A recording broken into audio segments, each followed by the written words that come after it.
Muy buena gente, ¿cómo están? Quien les habla es Lucas Richie en un nuevo video y esta vez vamos a hablar de Jujutsu Kaisen y de los mejores personajes que tiene la serie, al menos para mí, en términos narrativos y personajes que hayan pasado en la historia dejando un impacto y que hayan sido bien escritos, por lo menos los mejores personajes que la historia pudo entregar. Ahora teniendo el diario del lunes y viendo que la historia terminó y la mayoría o muchos quieren olvidarse del final, vamos a tratar de rescatar lo mejor que nos entregó esta historia a lo largo de sus páginas y de sus personajes. Como siempre, si dejan un like, un comentario y se suscriben, a mí me ayuda para que yo pueda seguir haciendo estos videos para ustedes todas las semanas. Vamos a empezar. El primero de la lista es Suguru Getou y estoy hablando específicamente de Getou, no de Kenyaku, ya que son dos personajes distintos. Quizás si Kenyaku hubiera tenido una buena ejecución los tomaría a los dos como dos partes de un mismo personaje o como una continuidad, pero realmente es un desastre lo que sucede con ese villano, por eso simplemente me quedo con Suguru Getou, el original. Me encanta el personaje porque en sus inicios en la escuela de hechicería como hechicero de grado especial realmente era la brújula moral de Satoru. Vemos un Gojo joven, inexperto, que a veces no se preocupa tanto si lastima además o no. Es como que está en un gris de moralidad entre ayudar y lastimar a los seres humanos. Sin embargo, Getou en un principio tiene una voluntad férrea de que las personas poderosas tienen que proteger a los débiles, y además había un equilibrio muy delicado entre su fuerza y la de Gojo, por lo cual los dos estaban muy equilibrados en un equipo y realmente ayudaban bastante al mundo haciendo misiones de hechicería. ¿Qué es lo que sucede con este personaje? Hice un video dedicado solamente a él, pero vemos como la muerte de Riko lo termina afectando, viendo que la secta estelar eran los humanos que él mismo se dedicaba a proteger, viendo cómo hay un lado oscuro de la humanidad que no merecía ser protegido y él que estaba siempre tratando de eliminar a las maldiciones y sufriendo al mismo tiempo por su habilidad que le permitía deglutir, comerse las maldiciones y controlarlas a partir de esto. Que Gojo haya despertado sus poderes y que el hecho del enfrentamiento con Touji haya sido un momento clave de su vida que terminó dejándolo no solamente derrotado, aislado, viviendo como el objetivo que él quería proteger terminaba siendo lo que terminaba dañándolo más espiritualmente y a su corazón. Su moral se dio vuelta y terminó volviéndose un aniquilador y un supremacista, diciendo que los hechiceros tienen que ser los que dominen la tierra y que ellos, controlando su expulsión de energía maldita, así podrían terminar la creación de maldiciones, pero por otro lado tendrían que eliminar a todos los seres humanos que él llamaba monos, simplemente porque ellos no podían controlar su emisión de energía maldita y así creaban con esa energía residual maldiciones que complicaban su trabajo. Según él, estos seres que antes eran débiles y que él debía proteger, ahora simplemente eran desperdicios que él debía eliminar para limpiar el mundo para la raza superior que terminaban siendo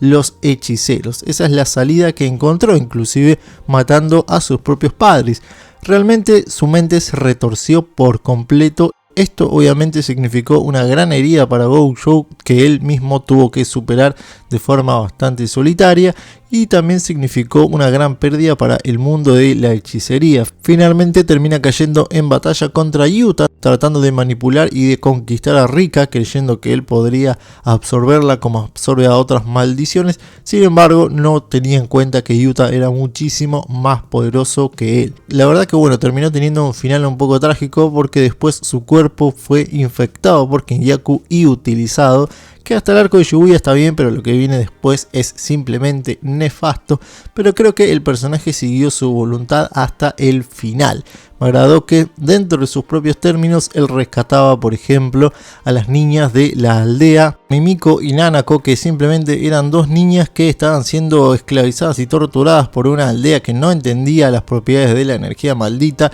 y estas dos niñas, que eran bastante talentosas con la energía maldita, eran percibidas como demonios. Por eso Getou las termina salvando, demostrando así que a pesar de que era un asesino y un supremacista de la hechicería, también tenía ciertos recaudos y cuando veía valor en algo lo apreciaba, igual que cuando todavía apreciaba a los seres humanos que quizás no supieron apreciar o cuidar a este héroe que durante el principio de la historia los cuidaba, considerándolos débiles y personas a proteger. Para mí, un gran personaje que tiene esta dualidad de ser muy bueno en un inicio, como un personaje muy amable, y después un personaje totalmente tirano y retorcido. Me agrada bastante. Una lástima su final, pero aún así me parece que su ejecución en la historia fue excelente. El siguiente de la lista es Mahito, el primer villano de la historia y uno de los más interesantes. Mahito, la verdad que es un personaje muy atractivo porque a pesar de que no tiene ningún objetivo, no es para nada complejo, es totalmente plano, pero aún así tiene un carisma espectacular, simplemente siendo malvado y disfrutando de las maldades que hace, pero no de una forma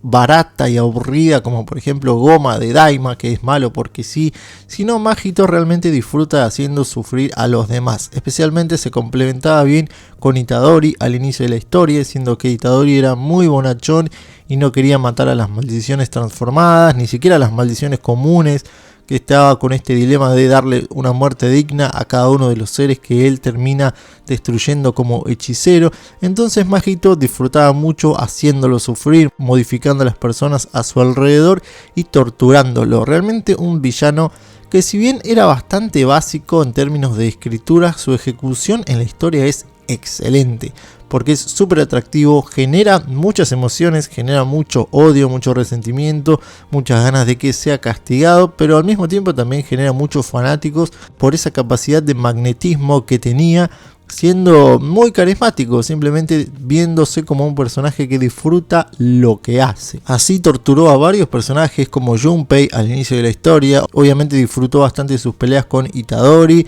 terminó matando a Nanami y haciendo varias maldades a lo largo de la historia. Yo creo que toda su participación fue excelente, también su representación de la materialización de la energía maldita emanada por los humanos, ¿no? Como la parte oscura que existe en todos los seres humanos, materializada en un ser maldito que justamente era él, por eso tenía toda la cara parchada. Realmente un personaje para mí excelente, una gran ejecución, simple, básico, tuvo un buen final, una pelea digna final contra Itadori mano a mano, tuvo una gran evolución y una muerte así patética como el ser que finalmente era, siendo absorbido por Kenyaku después de su pelea con Itadori. Simple pero efectivo, realmente un gran villano que me hubiera gustado que dure mucho más, o que en todo caso la historia se haya acortado y termine más cerca de su presencia que lo que terminamos viendo después. Para mí, el personaje que más brilló durante los mejores momentos de Jujutsu Kaisen. El siguiente de la lista es un personaje que me costó decidir, pero que definitivamente tenía que nombrar en el top porque es de los mejores de la serie. Estoy hablando de Choso, el mitad humano, mitad maldición, que en un principio estaba dentro del grupo de Mahito, quería vengarse de Itadori por haber asesinado a sus hermanos Kechisu y Esou. Realmente un personaje que es bastante inocente, igual que Mahito, es como que no tiene muchos conocimientos del mundo porque había nacido de los úteros malditos creados por Kenyaku, y a pesar de que tenía la sangre perforante y bastantes técnicas muy poderosas, era un personaje que en un inicio no tenía mucho conocimiento, ¿no? Bastante plano, simplemente se basaba en la venganza, pero luego de que descubre esa conexión sanguínea que tiene con Itadori, se transforma y se convierte en un personaje mucho más amplio, mucho más cariñoso, y que obviamente cambia de bando para proteger a Itadori y entiende un poco la situación en la que tuvieron que enfrentarse sus hermanos que terminaron falleciendo. Es un personaje que va madurando bastante con la historia. Vemos como luego del arco de Shibuya se termina escapando con Itadori y protegiéndolo, peleando contra bastantes personas, pero luego termina cuidando a Tengen al lado de Yuki, y vemos cómo inclusive se desarrolla una especie de relación romántica entre ambos, ya que Yuki en más de una ocasión le dice a Choso que él es su tipo de hombre, un hombre bueno, amable, trabajador, que se ensucia, digamos, en el campo haciendo su trabajo, y así era Choso. Obviamente tenía habilidades espectaculares y un gran diseño, pero para mí lo que mejor refleja la esencia de este personaje es el momento de su muerte, cuando termina sacrificándose creando un domo de sangre sólida para proteger a Itadori del dominio expandido de Sukuna. Realmente creo que esa es la esencia de Choso, proteger a su hermanito como no pudo proteger a Kechisu y Esou, que realmente esa culpa siempre lo carcomió de no haber podido proteger a sus hermanos, él siendo el mayor, pero dándolo todo al final para proteger a Itadori. Realmente un personaje increíble, con grandes habilidades, con un desarrollo muy interesante dentro de la historia, mostrando una amalgama de que la inocencia también puede interpretarse como maldad, pero también puede convertirse en bondad en el ámbito adecuado. Y ese es el recorrido que hizo este personaje. Inclusive, quién sabe, en otro universo, como en esa cita que tuvieron Espectral con Yuki, podrían haber formado una pareja. Realmente excelente Choso, de los mejores personajes que nos entregó esta serie y con una gran ejecución. El siguiente de la lista es uno de mis favoritos de toda la serie junto con Choso, y estoy hablando de Toshi Fushiguro, otro personaje que también tiene una participación breve en la historia, pero un gran impacto. Estoy hablando de el personaje que logró el despertar de Gojo, el personaje que asesinó al contenedor estelar de Tengen, un personaje clave que realmente representaba una piedra angular de molestia en el mundo de la hechicería, ya que Toshi en un principio era miembro del clan Zenin, nació con una restricción celestial que le bloqueaba la energía maldita, pero por otro lado él obtenía una gran fuerza física y logró desarrollar unos sentidos sobrehumanos que le permitían obtener ciertas ventajas contra los hechiceros que simplemente se guiaban por sus habilidades con la hechicería y evitaban entrenar el lado físico. Realmente un personaje, además de tener una facha increíble, además de ser terrible chat y tener increíbles técnicas, me agrada que este personaje se exilia de la familia Zenin, que lo despreciaba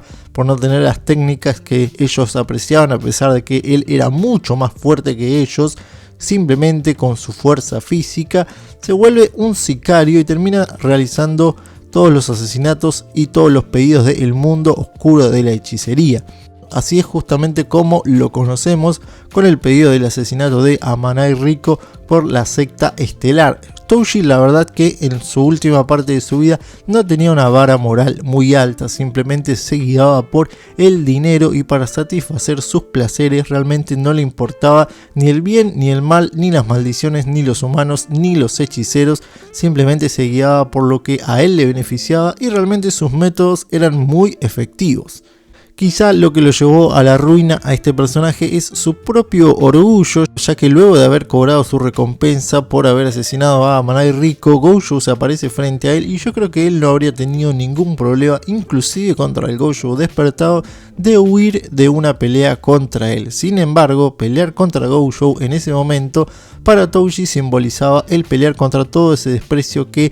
la casta de la familia Zenin, digamos la parte más respetuosa y oligárquica del mundo de la hechicería, que a él lo rechazaba por no tener habilidades, todo eso estaba encarnado en la forma del talento despertado de Gojo. Por eso Toshi no podía mirar para otro lado y tenía que enfrentarlo de frente, porque si no estaría huyendo de la vida que él mismo eligió vivir, simplemente negar a los talentosos del mundo de la hechicería, como fue una de sus grandes familias a donde pertenecía. Y eso claramente lo llevó hasta la muerte, esa terquedad de creer que podría enfrentarlo de frente y no salir herido.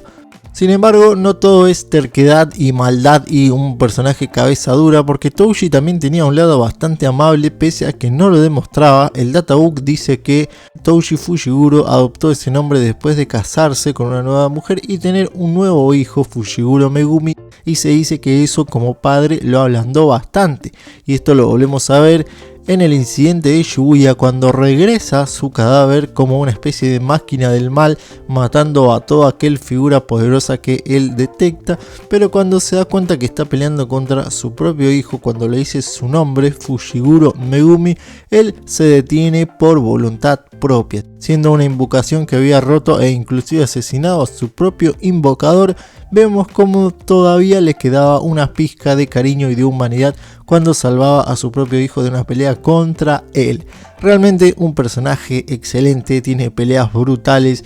con una participación breve, dejó una marca imborrable en muchísimos personajes como Gojo, Geto y varios más. Así que sin duda Toji Zenin es de los mejores personajes de la historia y quizá mi favorito de toda esta serie. Bien, llegamos al final y tenemos que hablar del personaje mejor escrito, mejor ejecutado y con un mejor desarrollo de toda la serie. ¿Y quién iba a ser sino de Nanami Kento? Un gran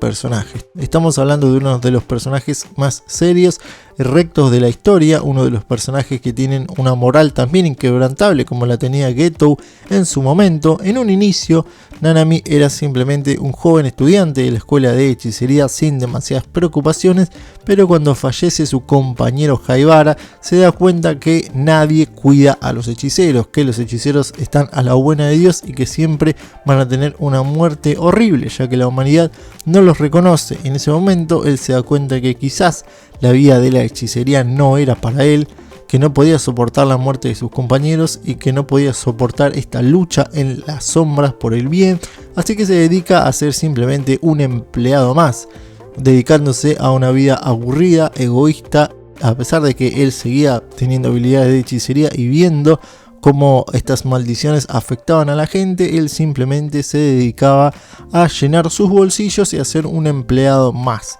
una persona más en el sistema, un engranaje más sin destacar para nada, dándose cuenta que esa vida egoísta y sedentaria era igual de aburrida, flácida y sin sentido. Sin embargo, se dio cuenta que en cambio, siendo hechicero, a pesar de ser un héroe en las sombras, de alguna manera podía ayudar al mundo, eliminando a las maldiciones, contribuyendo y así sacándose un peso de encima, dándose cuenta que él puede ayudar y recibir las gracias de los demás. No simplemente dedicarse egoístamente a sí mismo y a su propia vida, sino también abocándose a salvar a los demás, no solamente por las personas que son débiles, sino también por las personas que ya no están, como la misma voluntad y buena energía que tenía Haibara para ayudar siendo hechicero. Por eso decide regresar al mundo de la hechicería y ser un maestro y ser un hechicero bastante estricto. Obviamente tiene una habilidad excelente, esa habilidad de los puntos y de crear un punto débil forzado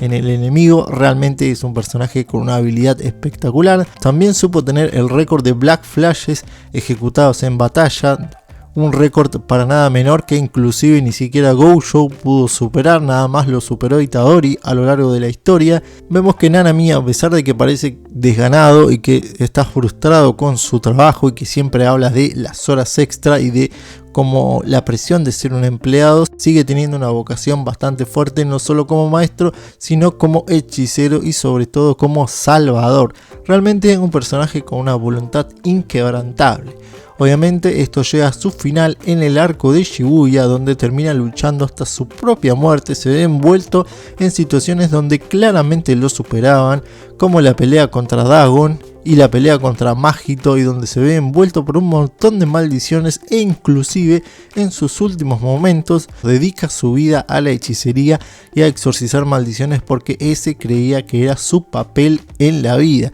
Pese a que él siempre hablaba de que quería irse de vacaciones a Malasia y de que quería ser una persona libre y que pueda descansar y recuperar todos esos años de vida en páginas de libros que quería leer, que había comprado y que no había tocado.